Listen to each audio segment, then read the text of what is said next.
Well, good afternoon, everyone, and welcome. My name is Yusuf Hashash, and it is my honor to introduce the 2020 Terzaghi Lecture, Professor Edward Cording.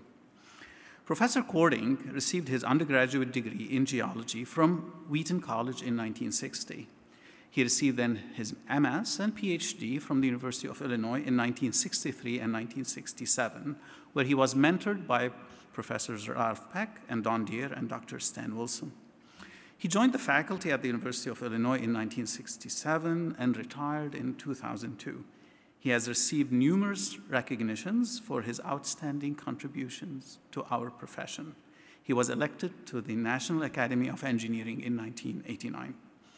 Professor Cording served as an officer in the U.S. Army Corps of Engineers in Vicksburg and in U.S. Army Engineering Command in Vietnam, working on C-130 capable airfield construction in the period of 1965 to 1967.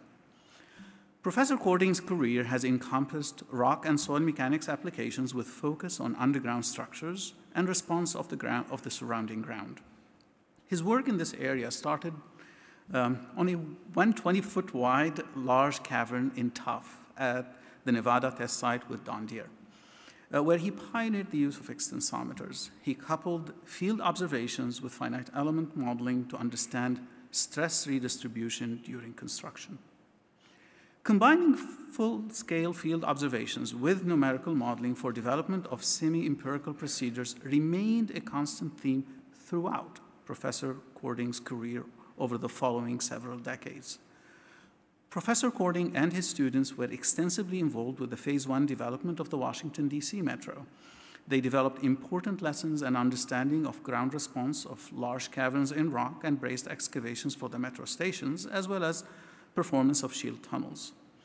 Professor Cording's interest in ground deformations due to underground space development has led him to focus on the impact of these movements in urban settings on existing structures. This resulted in the seminal work of Buscardin and Cording, which more recently was updated in Son and Cording and is used worldwide in assessment of potential level of damage that may occur in structures due to excavation and tunneling-induced movements.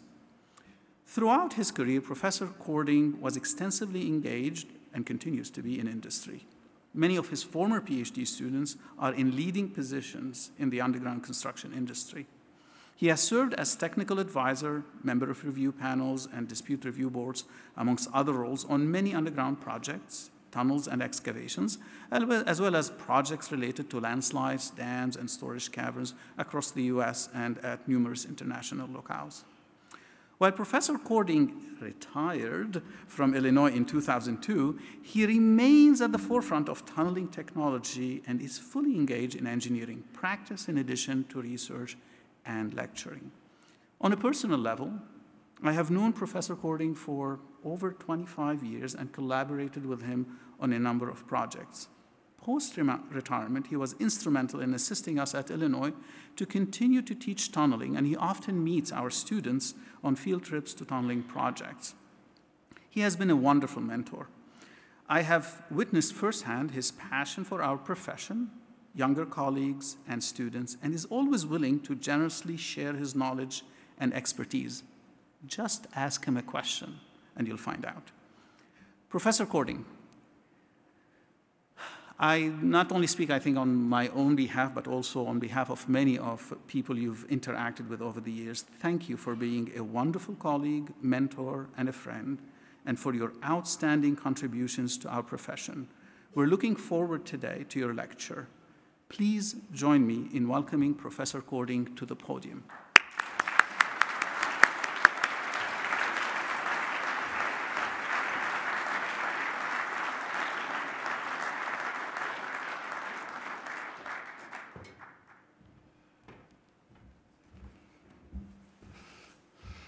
Thank you, Professor Hashash, and thank you, Yusuf. It's been a wonderful time that we've had together on research and practice at the University of Illinois. But it really is a great honor to be part of this. It's hard to put into words what it means to be selected for this award and to be part of this lecture series that honors Karl Terzaghi. And I am greatly honored. Again, it's hard to put it into many more words than that. I wanted to talk about observing and controlling ground behavior during tunneling. And I wanted to bring to you some examples from my research and practice in which we have been, which really served for me as key milestones and references for the projects. And I found that a lot of the work that I did at the University of Illinois, on the research we were able to do in the field, did serve as a key references. And that would be what I would like to discuss with you as we go through this lecture, discuss as much of this as I can.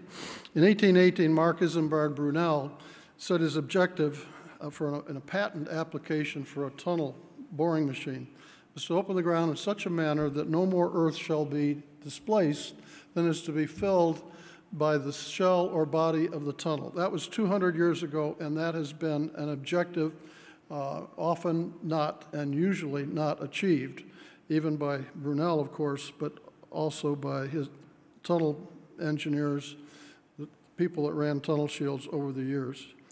But I wanted to talk about this in three areas. One is the pioneering observations of Karl Terzaghi and Ralph Peck on the Chicago subway. And I find it difficult I find it appropriate to talk about that project at the Terzaghi Lecture, but I also find it difficult to begin any lecture on soft ground tunneling without referring to this project. It really serves as a base for the way we approach tunneling, and it is still a valid and valuable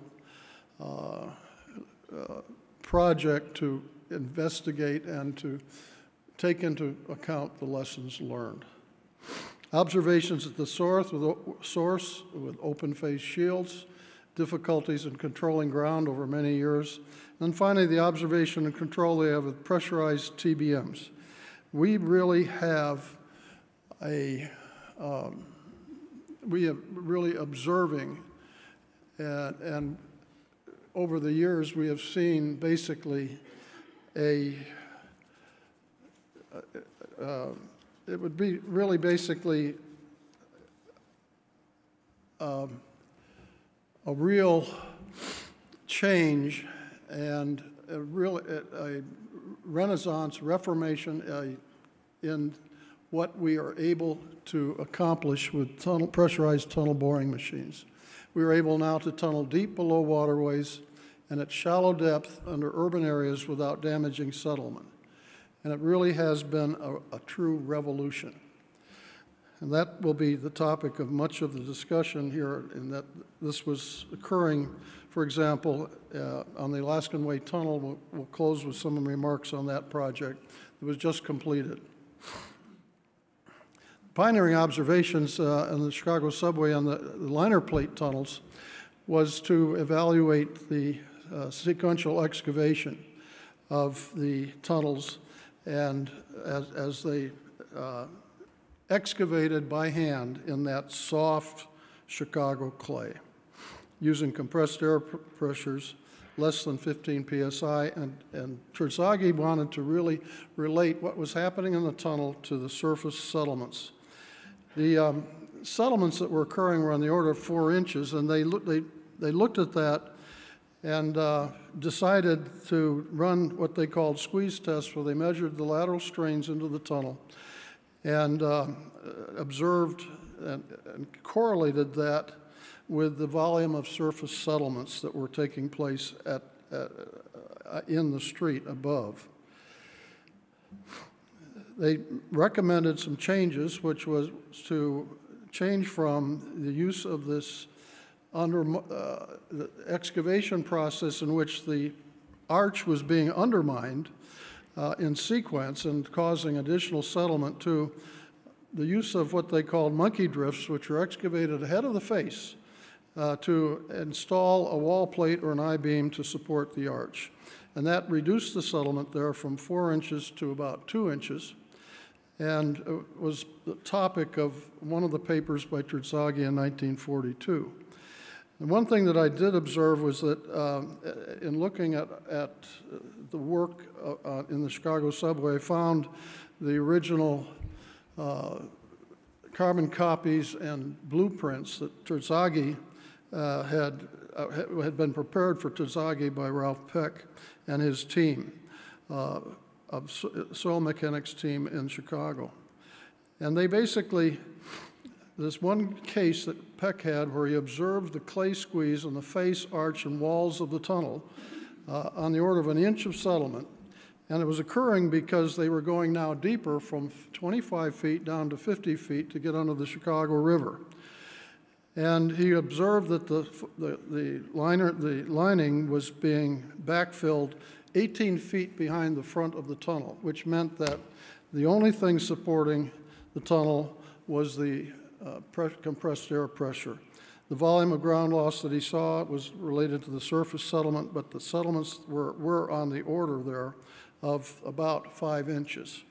And Peck noted that in spite of the stiffer soils at depth, the higher overburden stresses were increasing the clay squeeze and the settlement. And if you look at the information on that, look at an overstressed ratio there, the overburden stress minus the air pressures, you can see that the effect of going deeper had a major effect because they couldn't increase the air pressure due to the compressed air work rules. So it was causing a lot more movement and squeeze into the tunnel. He concluded that the ground loss into the faces was inevitable. He noted that they could reduce certainly the ground loss around the tunnel by filling the gaps. And the result was that they ended up with settlements that were 2 inches instead of the 5 inches. They were able to reduce settlement. And so to me, one of the important parts of this was that Terzaghi and Peck were putting this together in a way that the information was being summarized. Peck set it up so he was summarizing all the information on a single blueprint, observing the ground behavior at the source, looking at the soil properties, and correlating that with the construction events, and then summarizing that on a single blueprint. And to me, that is one of our lessons, is that we have on the tunnel boring machines over 2,000 tags that we might have in order to monitor the real-time parameters that on that tunnel boring machine. We have instrumentation programs and data management, automatic total stations, which we need to be using. We have a lot of information. How do we put that together? And I think that the thing that I observe is that with the observation of ground behavior around the advancing TBM and the observation of key TBM operating parameters, those things are very important in the tunnel boring, in order to evaluate what is the effect on construction.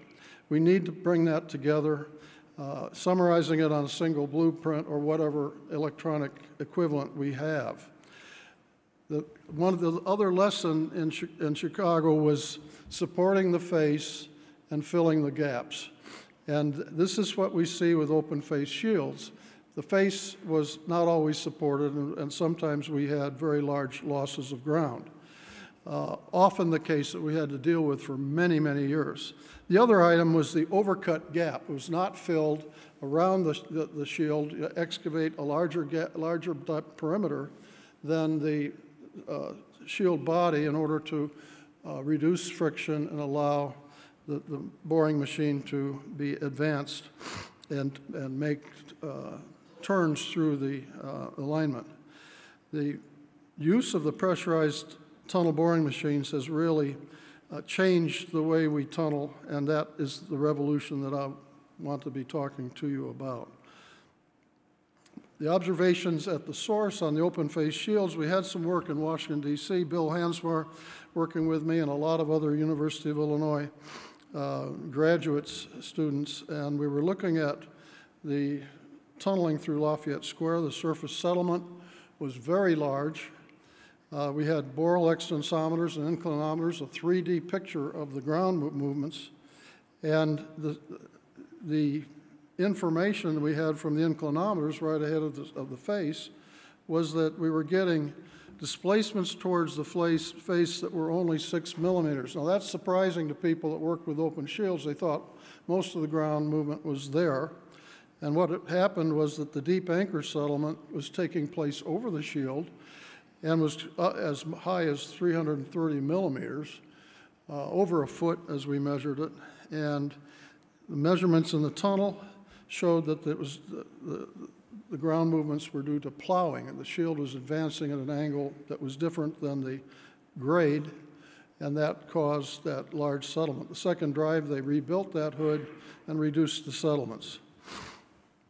Another case was in Evanston, Illinois, and there we were able to monitor with piezometers in the Chicago clay and see some of the effects in the Chicago clay using both the piezometers and settlement points. And the deep anchor settlement here was about 64 millimeters, and you can see that most of it was taking place over the shield. Again, the movement was occurring into the shield gap. The piezometers were showing a buildup in pressure out ahead of the face as the shield pushed forward, even though it wasn't a pressurized shield. The cutter head was pushing forward, increased the pressure, and you can see the drop in pressure over the shield as displacements moved into the shield and as the stresses dropped. And so what you have here is in the clays is basically undrained behavior, and you're seeing the stress changes due to the tendency for the volumetric change. But at the end of the project, or at the end of the advance, what you see here is that the drainage and consolidation occurs with time. And we have now about 25 millimeters of settlement that occurred because the pressure at the end is higher than the ambient. It'll have to go to that, or it would reduce below that if there's drainage into the tunnel. And so that was causing additional settlement that the piezometers were really very helpful in taking care of.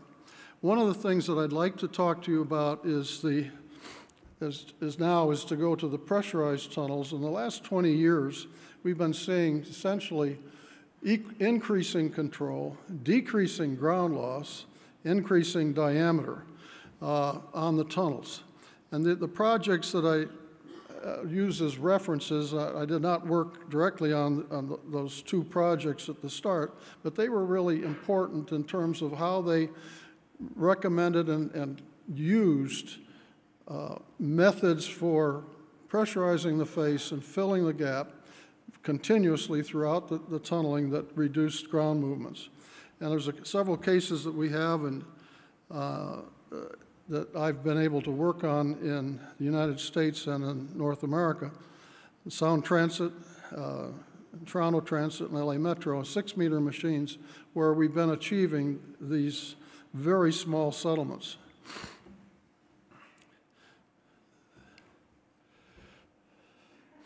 The characteristics of a tunnel boring machine is that we are basically supporting the face and pressurizing that face by conditioning the muck and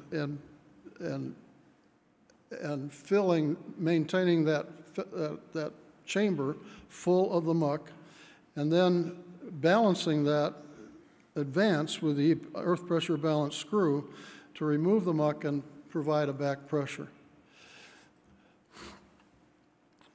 The pressure face is a term that talks about what you do at the face, but what we're seeing now is that we really have a fully pressurized tunnel boring machine.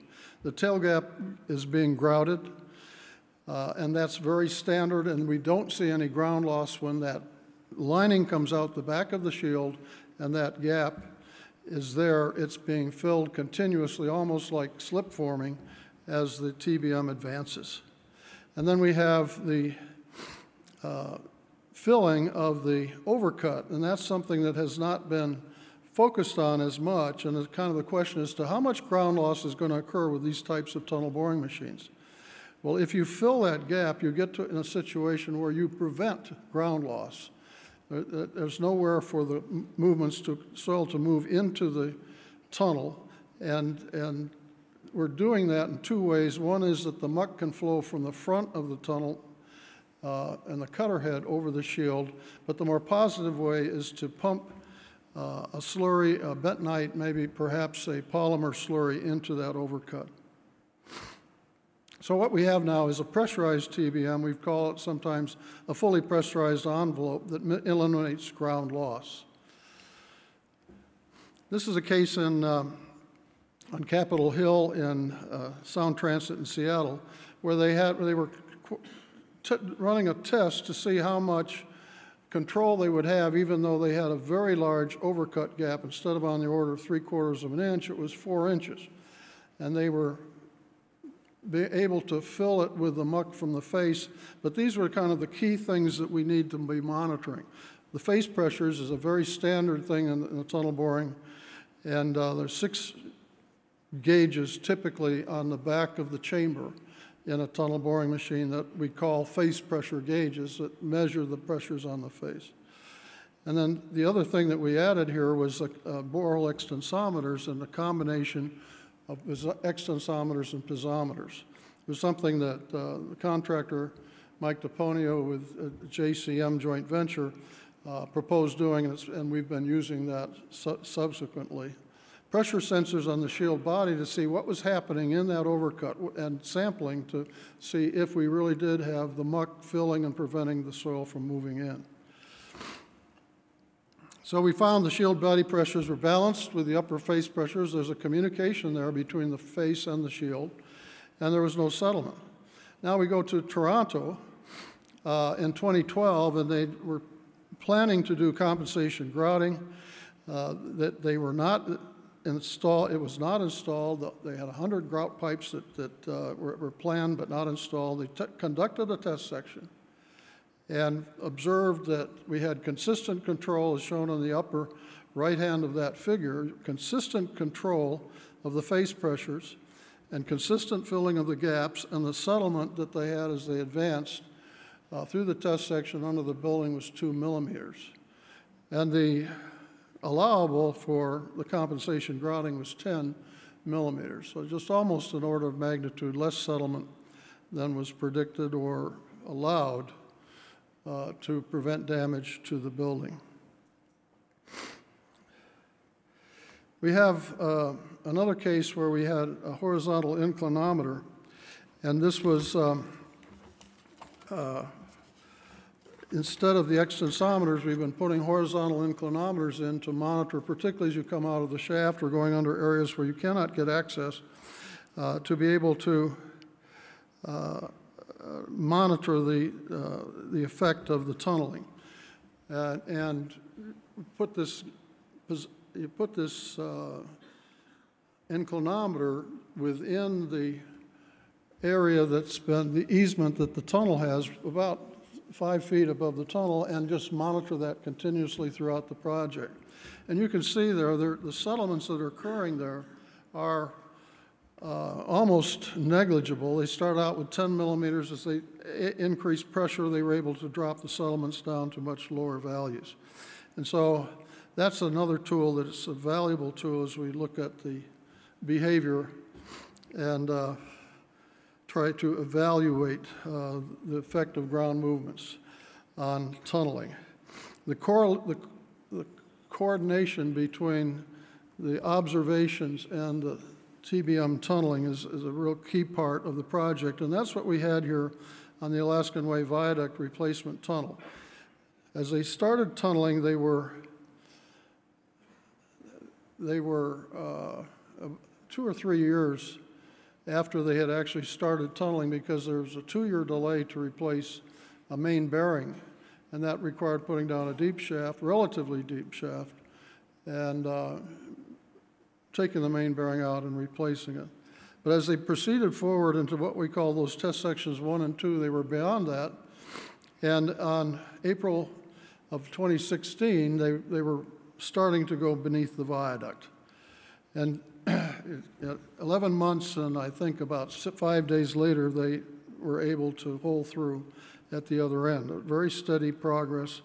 The tunneling was something that you, as you watched it, you could see there was a rhythm. They were doing it in a way that was very deliberate and productive and careful, and particularly in controlling the ground. I had the opportunity to work with several people, including Tony Sturbies, who was on that project, who was doing the monitoring right within the joint venture and coordinating this with the tunnel operations team.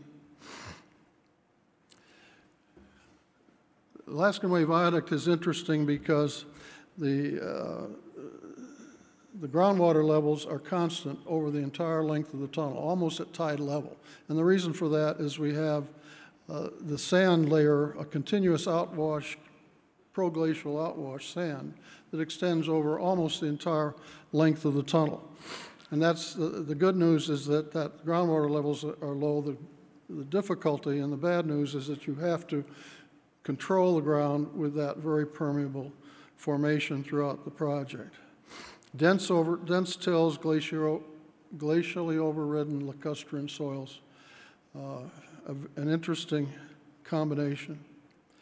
And the requirements were to hold settlement criteria to about 25 millimeters. If it were above that value, the joint venture would be responsible for damage. Going underneath Pioneer Square in certain buildings, they're holding it to lesser values. So starting up, one of the questions in the design, the preliminary design, and the question the contractor had was, can that settlement criteria be met? There were several estimates made prior to tunneling, and one of them was using a volume loss of about 0.5%, which is kind of a standard number people use on different projects. It's perhaps more applicable to a small diameter tunnel than to a large diameter tunnel because the volume loss really doesn't go as the square of that diameter of the face as these volume loss percentages assume. And so here you have volume losses that are causing settlements in the order of 50 millimeters in the shallow sections and a little bit less than 25 in the central section. And there were mitigation measures considered both during the design and as by the contractor as he started the construction. And then one of the items was to use micropiles, and they were installed. Another was to put in compensation grouting underneath some of those structures. And then another method was to go grout to grout and extend grout holes up to the BNSF tunnel, which was 80 feet above us. I'm not quite sure how we would have been able to efficiently do that.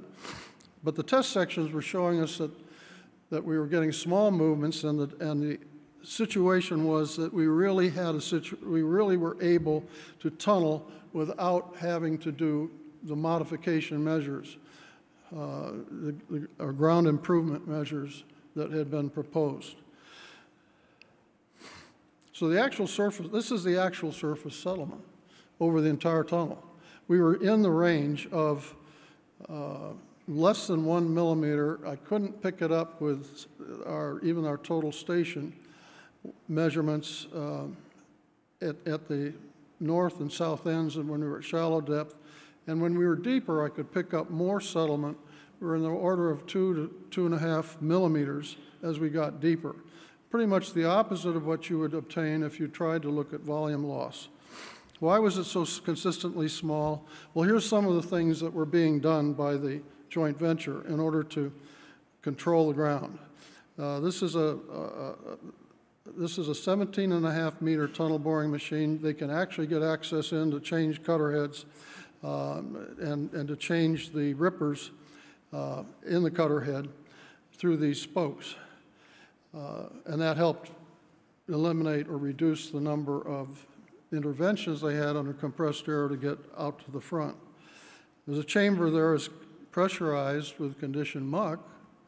The bentonite slurry is injected through ports into this shield gap, and the face pressure gauges on the back wall are what we're measuring and comparing that, particularly the upper face pressure, to the pressure cells that are on the body of the shield. And that's pretty much a new development, at least it was at that time, for tunnel boring machines, and we're using it very consistently and requiring it, working with the owner on the LA Metro projects. They had a daily TBM parameter log that was reviewed daily, and they had targets in a green range for things such as TBM torque, face pressure,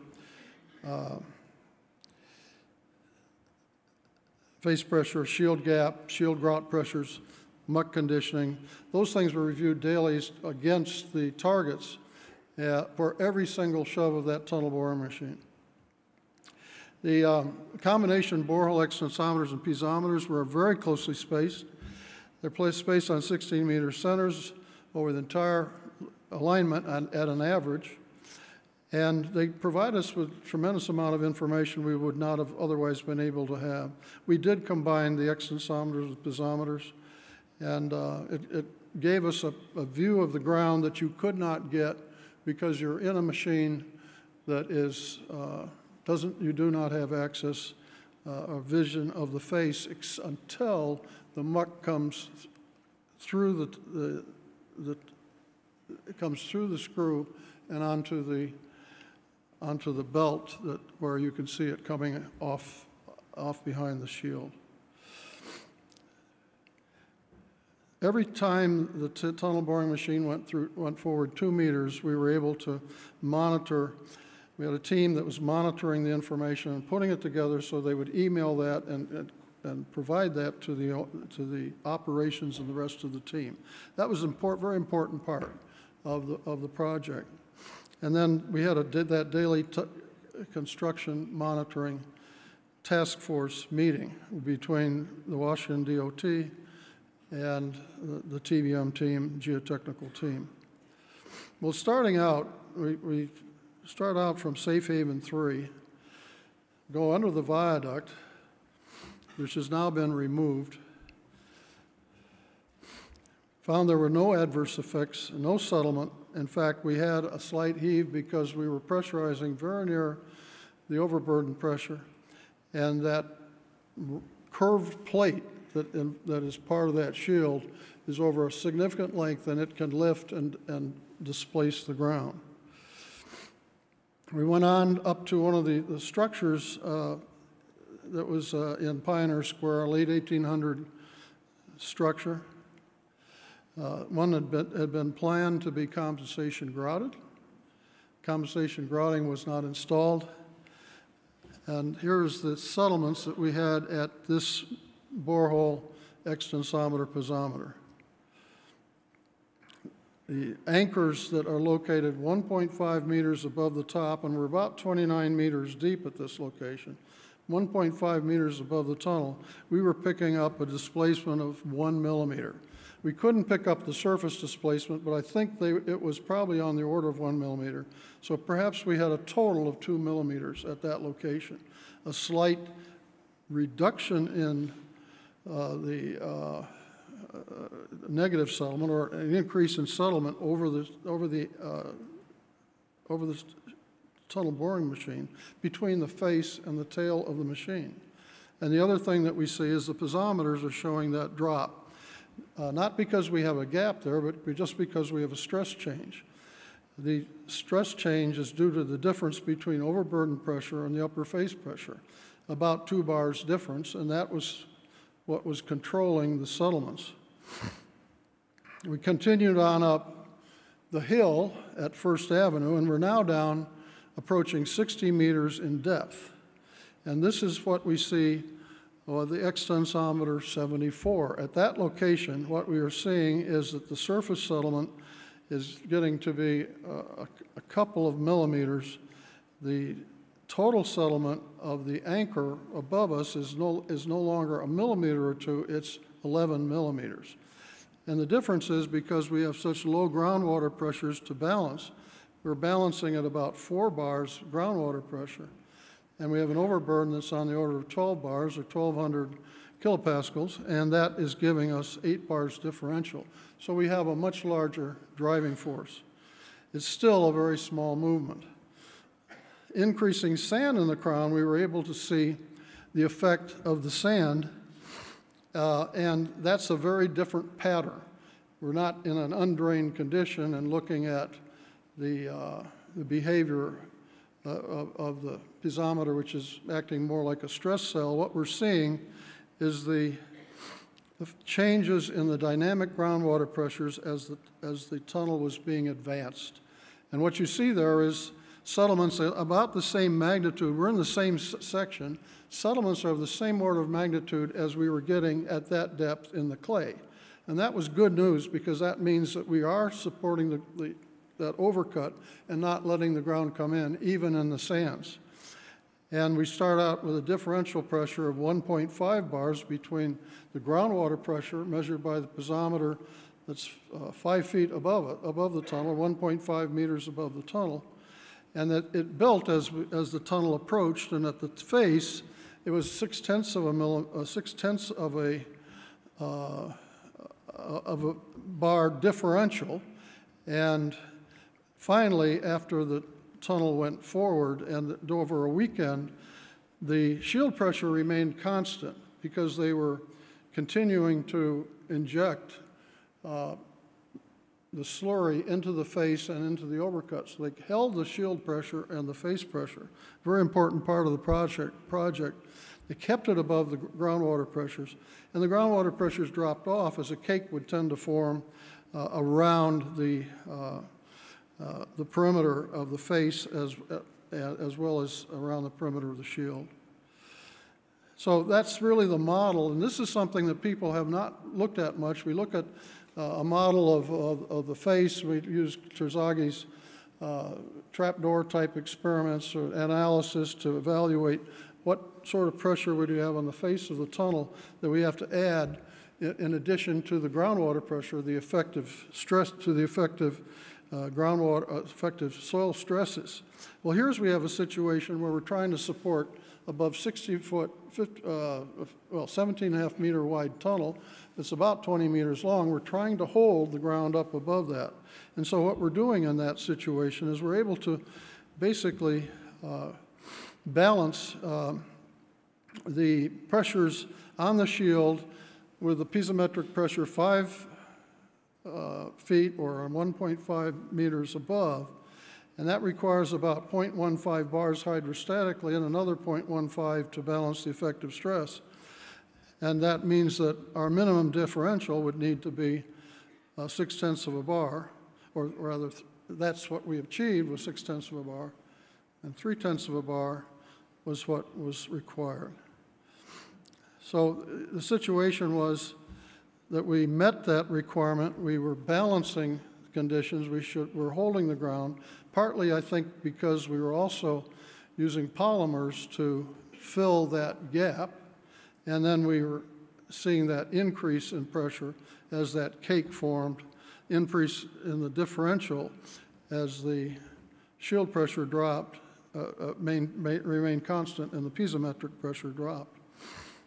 I'd like to go to this one other example where we went under the BNSF tunnel about 80 feet above us, and we were down 200 feet or 60 meters below the surface. And so within that distance, about 25 meters that we had above us, we were able to monitor within both those tunnels, the BNSF tunnel and a utility at it, and able to get some really good measurements of the ground behavior and to get a good settlement profile even with these very small settlements. We had coordinated with the BNSF Railroad. We gave them the information that we had regarding the settlements and distortions. And as we approached, we gave them a daily summary of what both the extensometers were showing and what the measurements in the tunnels were showing as the tunnel approached. The pre-construction analysis was a 3D analysis that we assumed a volume loss of 0.35%. The slope in this case of the settlement profile would be on the order of 0.3 times 10 to the minus 3, which would be in the range down here of negligible range from a diagram that we have for looking at the lateral and angular distortions, both due to bending and shear strains. So we're in a range where even that settlement is going to give us negligible damage. And that was transmitted and discussed with the BNSF Railroad. But as we approached, we also looked at the settlements we were getting, those 13 millimeter settlement down to 8 millimeters over the tunnel, and using that and correlating that with some sort of an angle from the tunnel up to that BNSF, to the BNSF tunnel, we were able to estimate the settlements. The maximum settlement we estimated would be 5 millimeters at the BNSF if there were no volume changes in the soil.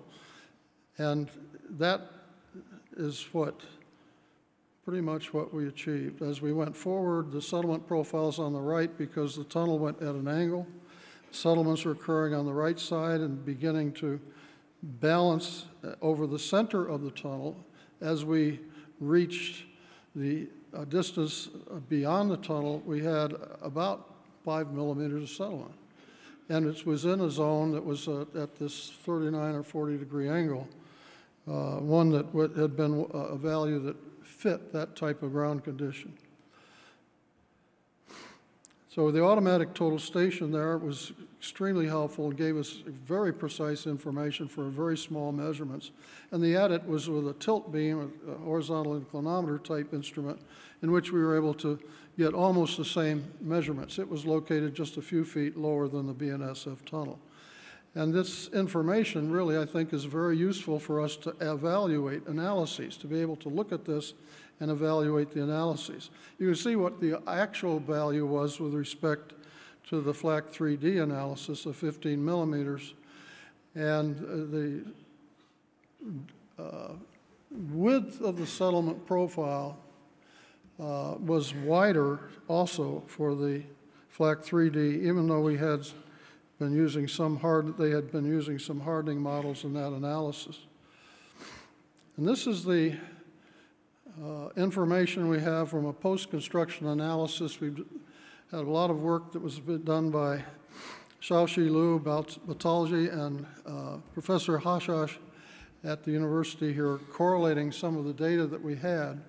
And the numerical analysis wasn't a fitting process. We're using it as a baseline, using baseline stiffnesses, just taking the stiffnesses from the borehole shear wave velocity, and then comparing that to the maximum, or determining maximum shear modulus, and then using the G max relationships that we use for the normalized shear modulus versus strain. So they took that information directly and put that into the Plaxis analysis, in this case a 2D analysis. And they assumed, they didn't make any assumption about volume loss. They did not assume that there was an initial volume loss. And what we see here is some of the strain levels. We get up very near maximum strain, or very near G max, get very near G max at small strain. And then the higher strains near the tunnel were down a bit, but they're still not too far off of 0.1% strain. We're really getting small displacements on our projects and our underground projects, and because of the control that we're able to achieve. And so the analyses did correlate well with the maximum settlements. They were able to also correlate well, and we observed the extensometer displacements at shallow depth and at great depth, and surface settlements values came out very close to what was achieved. This type of analysis and the information we've obtained really has demonstrated the applicability of shear wave velocity for determining soil stiffness in underground construction. We have a lot of difficulties in trying to evaluate stiffnesses and settlements on our projects, both for excavations and tunnels, using data that might be collected from laboratory testing. And so this is, to me, I think this is really where we need to be looking at this as a baseline for how we approach settlements due to tunneling and excavation. Well, looking back, we had the measured surface settlement, and that's one of the reasons the settlement was very small, is because we were filling the gaps and we didn't have any ground loss. We're just dealing with almost elastic behavior. The other piece of information was the displacements of those anchors. At shallow depth, we were getting on the order of about 1 millimeter, and when it got deeper, our settlements were in the range of about 20 millimeters, and then getting shallow again, the settlements dropped back to something on the order of 1 or 2 millimeters, and that was where we were mostly in the clays. So I was very pleased that we were able to hold the settlements down in the clays. The differential pressures looked like this. The difference between that overburden and the pressure on the tunnel boring machine, which was typically at about 4 bars throughout the project. And as the depth increased, we saw an increase in the differential pressure, significant. And here is the comparison of the two. Even before I had the information from the testing that was done by Professor Hashash and his colleagues, you can see from this that we really have that the settlement is proportional to the pressure differential and the soil and some sort of soil stiffness. This is not a case where we're losing volume. And so throughout the TBM drive, really, we had a situation, we had no ground loss, and that was confirmed by the observations, correlated with analyses, using those shear wave velocities. We were able to baseline the stiffness from that. The shield gap, the important thing is that shield gap was consistently injected with slurry. The pressures were balanced between the gap and the upper face, and they were maintained above dynamic groundwater pressures. They were injecting materials, including the bentonite slurry, and using additives such as polymers to make sure that that gap was being held in a way that would support both the clays and the sands. The face pressure was consistently maintained 24/7 during and between advances. In some cases, on a machine of that size, they would pump 150 cubic meters of bentonite into the face, bentonite slurry into the face, in order to hold the face pressure at a constant value, about 0.2 of a bar below the pressure they were operating at. It's a pleasure to work on tunnel projects where you see the project being successful and you see a rhythm.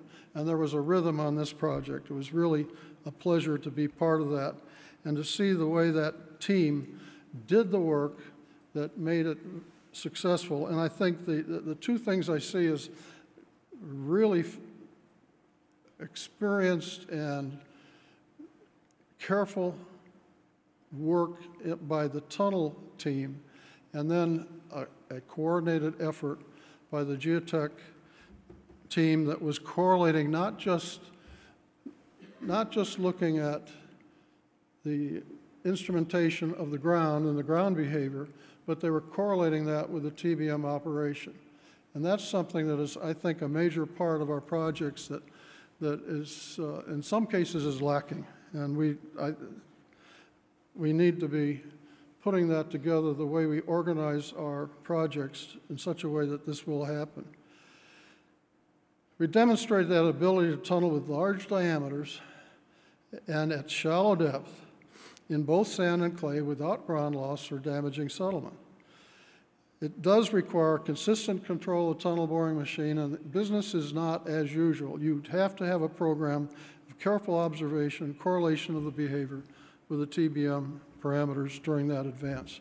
And we are now in a situation where not just highway tunnels, but transit tunnels are being looked at as possibilities for use of the large diameter tunnel boring machine. There's several projects that are either underway or in perhaps preliminary planning, considering the use of the large diameter tunnel boring machine.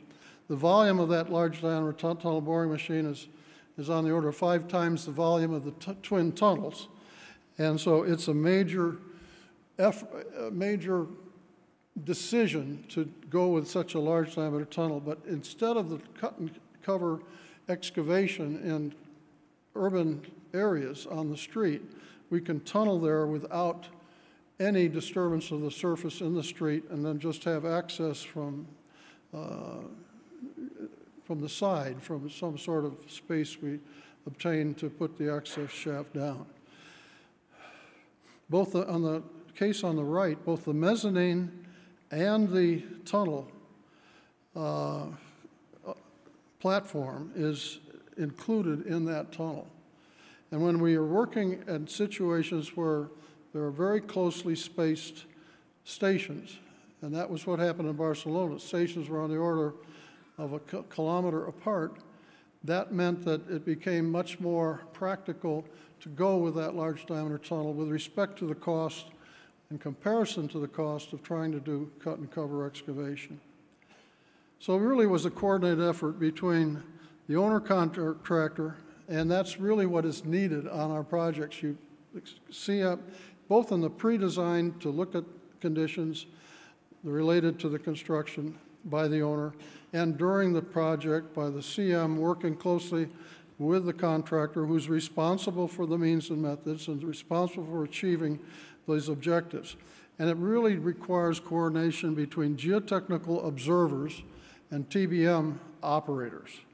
And this is a place where I believe the geotechnical engineers have an opportunity to really help this process. The geotechnical effort often is doing building protection reports, and during construction it's to do the geo-instrumentation.